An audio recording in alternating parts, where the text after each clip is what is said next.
Bonjour à tous, nous sommes les ambassadeurs de la Fabrique Académie de Mécanique, donc une école de production en usinage.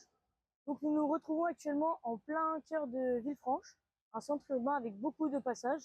Donc comme on peut voir juste ici, devant le bureau de tabac, qui amène beaucoup de monde, du coup ça fait en sorte qu'on ne voit plus la route quand on veut sortir de l'école. Car les voitures bouchent la vue et du coup cela peut entraîner un accident. Donc par la suite, on peut également remarquer qu'il n'y a ni passage piéton, ni dodane, ni panneau qui représente une école, alors que les panneaux pour l'école, c'est obligatoire en France.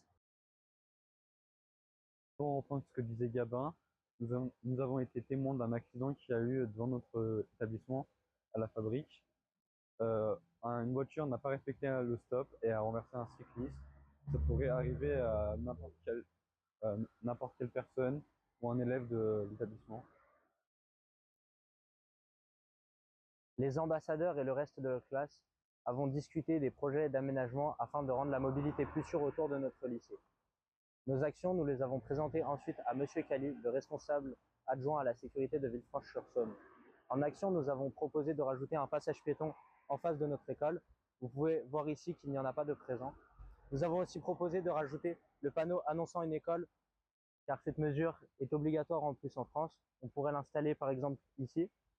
Nous avons aussi proposé de supprimer une ou deux places de parking présentes ici, car cela gêne énormément la visibilité, mais cela reste un sujet assez sensible étant donné la présence d'un commerce bar-tabac en face.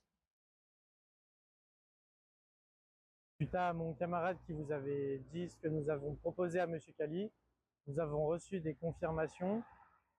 En premier, nous allons rénover notre site dans plusieurs années, 2 ou 3 années. Et donc l'entrée et la sortie ne s'effectuera plus par la même rue actuelle qu'il est aujourd'hui et sera plus sécurisée pour nous et pour ceux qui l'entourent.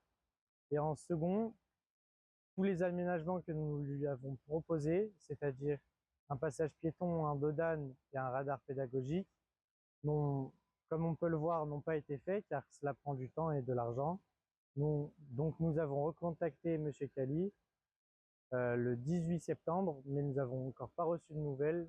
Donc nous souhaitons encore le relancer et pouvoir essayer de faire cette rue plus sécurisée pour nous et pour ceux qui l'entourent. En termes d'action de sensibilisation, nous avons créé une affiche de prévention avec un slogan accrocheur. On travaille déjà toute la journée sur des machines dangereuses, alors pourquoi risquer notre vie à la sortie? Nous avons affiché cette affiche sur le site de VIA, ainsi que le site de la FNEP et celui de notre école. Nous aimerions également l'afficher lors des portes ouvertes en mars 2026 afin de sensibiliser le plus de jeunes en voie professionnelle et leurs parents. Nous aimerions également contacter les entreprises de Cresté afin de mettre un rendez-vous en place pour les sensibiliser. Ceci serait une victoire si tout le monde pourrait adopter les bonnes pratiques autour de Cresté. Nos actions à fort impact, c'est d'avoir contacté François Région, Le Progrès, pour sensibiliser le maximum de personnes. Et nous tenons également à remercier tous ceux qui ont participé à ce projet, comme Anaïs, notre classe ou la FNEF qui a réussi à nous soutenir, également toutes les autres écoles qui ont participé à ce concours.